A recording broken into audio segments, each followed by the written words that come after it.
Hello everybody, welcome back to the channel. My name is Repeat Ron, and today we're going to be doing another tier list of Deep Rock Galactic overclocks. This time we're going to be looking at the BRT, or as everybody else calls it, the BRT pistol. I guess BTT7 pistol for gunner. This is their secondary weapon that they have access to. This is a 3-round burst pistol, and we're going to be talking about each of the overclocks. Now, some of these overclocks I've used way more than others. A good example of this is lead spray. I've used a whole lot with this pistol, but electrominelets I only got a few days ago and have just been trying it since. So some of these definitely have been tested more than others, at least in my own opinion. So if you feel like I got any of these wrong, feel free to leave it down in the comments below. But let's get started and talk about the clean overclocks to start out with.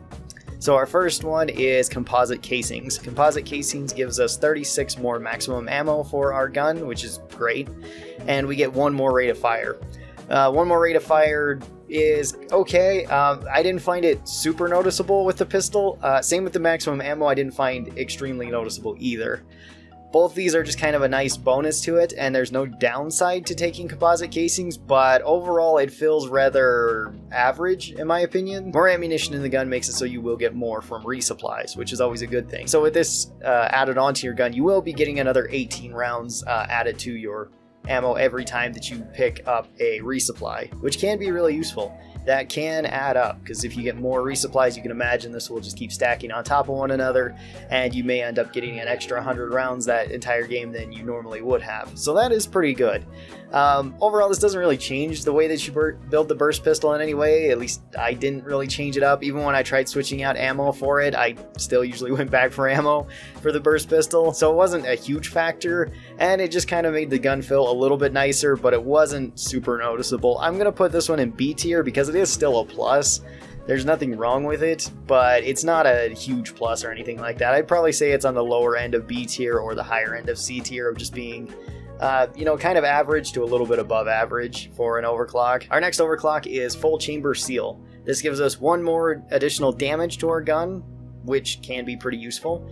And we get 0.2 seconds knocked off of our reload. So we reload slightly faster. I didn't really notice the reload being that much quicker or anything like that. One more damage made the gun feel a little bit nicer. I don't know if it really hit any additional breakpoints where you could kill enemies more efficiently. It made it feel a little bit better. There wasn't any downside to full chamber seal. It's just a slight buff to the gun. So once again, probably B tier. I'm going to put it pretty much on the same level as composite casings. They're both like lower B tier, higher C tier overclocks overall in my opinion, where you get a little bit out of it, but it doesn't really change the way that you build or use the gun in any way. So they're fine. Moving on to the balanced overclocks, we have compact mags. Compact mags gives us more additional ammunition. We get 84 additional ammunition, which is a lot, but our downsides are that we have one less rate of fire, and we have a slower reload by 0.4 seconds. Again, the reload doesn't really seem to be all that noticeable. If you do find it a little bit noticeable, you can switch out one of the mods for a faster reload on the burst pistol, and you'll probably feel the same as the base pistol. But even without that, I didn't notice there being a huge difference in the reload speed. The rate of fire also wasn't really that bad. You do notice less rate of fire than more rate of fire with this weapon in my opinion. So it did feel a little bit more sluggish, but it wasn't like anything awful. It felt fine. And the additional ammunition is really nice. Having 84 more rounds means that whenever you get a resupply, you're getting 42 more rounds for your gun. So you're going to be building up a lot of extra ammunition with this. This one, once again, kind of felt like the composite casings to me, where it felt alright. Like I said, the reload speed and the rate of fire are neglectable. The extra ammunition is pretty nice and I do enjoy it, but overall I'd say compact mags is probably another B tier overclock. It's fine. I would say it's higher up in B tier than these two.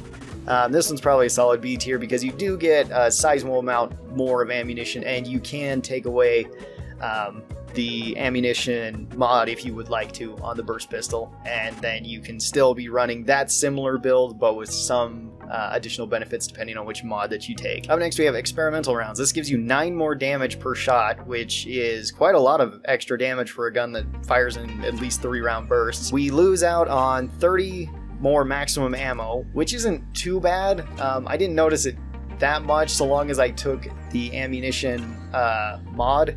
If I took the ammunition mod with the burst pistol, it felt fine. If I didn't, then it did seem to hurt quite a bit because I think then you're holding 90 rounds with the burst pistol, and 90 rounds, you're only getting 45 back every time you get a resupply. That does not feel way great, especially when we were talking about compact max here, where you get 42 rounds added on to your extra rounds from a resupply. So that hurts. You're definitely going to want to take the extra ammunition with experimental rounds. You also lose out on mag size, so you lose out on 6 to your total magazine size. So you're losing out on 2 bursts, assuming you're using 3-round bursts, not 6-round bursts. If you're using 6-round bursts, you lose up on 1 burst of the gun. But you do get a lot more damage. This modification feels pretty good if you're running the extra ammunition. You can also run a larger magazine with this, and then it feels pretty decent. Or you could just not go with the extra magazine. I don't think I really used it that much when I was testing this out, and it still seemed to work perfectly fine. That extra 9 damage to your burst pistol does hit some pretty nice breakpoints, because I think that takes the burst pistol from 21 damage a shot to 30. And if you hit all 3, you're doing 90 damage. That's usually enough, especially with 3 headshots to kill grunts, even on the hardest difficulty. So that does make a pretty big difference, and I do like experimental rounds quite a bit. They hit a nice breakpoint. There's not a huge downside other than you having to go with ammunition. Or if you don't go with ammunition, you have to go with like larger magazines for your primary weapon, which you can also do. You can do that with the autocannon or with the minigun. Experimental rounds I'm going to put into A tier. I would say it's somewhere in the middle of A tier. Alright, now we're moving on to the unstable overclocks. And these ones all come with upsides, but usually pretty big downsides, especially for this weapon. Up first, we got the Electrominelets. This is the overclock that I've used the least with the burst pistol. Like I said, I only got it a few days ago and I've tried it out. And so far, I haven't been super impressed by it. It's not too bad in my opinion. But this makes it so whenever you shoot the ground or the area around it, you'll leave 3 little minelets, or 6 little minelets again, depending on your burst fire. These minelets will go off whenever anything steps on them, or they will trigger after I believe it's like a 2 or 3 second delay on them. The electricity will do damage over time, as well as apply the electricity effect to enemies, and if you do that, you will be doing additional damage to them. They'll also be slowed down. All that sounds really good. However, you lose out on 2 maximum damage, and I have noticed that this does make it so you mess with some of your breakpoints with the burst pistol. Even going with damage modifications, you can get it back up to where it's fine for hitting a lot of breakpoints. You also lose 12 magazine size, so you get a smaller magazine. This also makes you play in a very strange style, because you can just shoot the enemies directly if you would like with the minelets. And I'm not sure if they actually went off that way. If you're running blow-through rounds, I know they will, because you can hit through them and hit the ground, and I did use that, and that seemed to be working the best for me. But if the bugs weren't moving in a predictable pattern, it was rather hard for me to use the electrominelets correctly. It was more me trying to set down traps and then hoping the bugs would climb into them, or just trying to preemptively shoot where the bugs will crawl. But in this game, where the bugs can go literally anywhere so long as there's a surface for them to climb on, it can be really difficult to line up the electrominelets, at least what I've found. Electricity effect is really nice, but overall I'd probably put the electrominelets, I'd probably put them in lower B tier, either lower B tier or high C tier. They do have some purpose. They do make your gun rather interesting, and if you're going with a minigun and going with a single target build, you can actually set up some pretty strong combinations, because you can rip through Praetorians very quickly with this, so there is some good options you can do with electrominelets, but the way that you have to switch up using your gun feels very strange to me. Alright, up next we have Microflechettes, and Microflechettes have been probably the most disappointing overclock I've tried with this weapon, really. They sound really great on paper, but in practice not so much. You get double your maximum ammunition, a 30-round increase to your magazine, half the amount of recoil, and half the amount of spread on your weapon. The only downside is you lose pretty much half your damage. You go from 21 to 10 damage. So you're cutting your damage by 11. And I have noticed that that does hurt the gun a lot, because initially when I got this, I figured, okay, I'm just going to go full damage then. I don't need extra ammo, I don't need anything like that. So I'm just going to go, longer burst, more rate of fire, higher damage. And I tried that build out quite a bit, and it wasn't as good as I thought it would be, because I wasn't really killing enemies any faster than I was with the regular burst pistol without any overclocks in it. It felt like I was just switching my build over to the full damage build, but I wasn't getting a whole lot of benefit from it. I was using up pretty much just as much ammunition, at least comparatively, to the regular burst pistol to kill enemies. I wasn't able to 3-shot grunts even when hitting them in the head at close range. So Microflechettes were giving me issues. Going with more of a precision build, no recoil, no spread, very accurate. It pretty much becomes a laser beam, and I've built it for stunning enemies. That worked okay on certain enemies. It seemed to work quite well on flying enemies. It worked pretty well on long distance enemies like acid spitters and web spitters. So Microflechettes didn't really help me all that much. I did really enjoy using them, and they were fun to use. But I think Microflechettes are also going to go into C tier. They're not as amazing as I hoped they would be.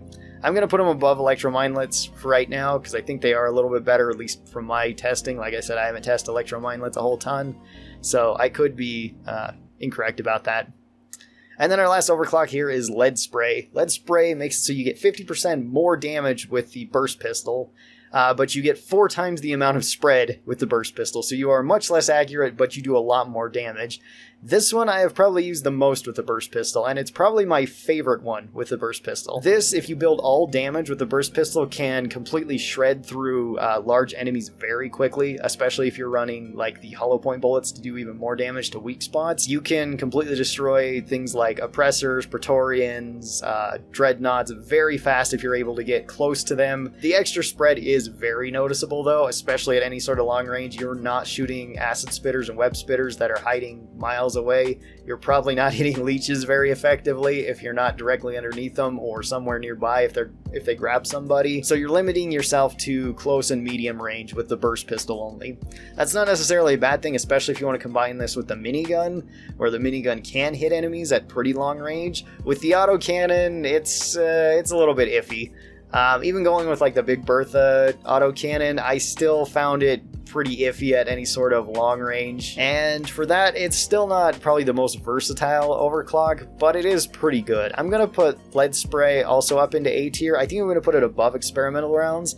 Experimental rounds is definitely more consistent, especially at any range, but lead spray gives you much more damage at that close to medium range. So I think this is where I would put all of the burst pistol overclocks.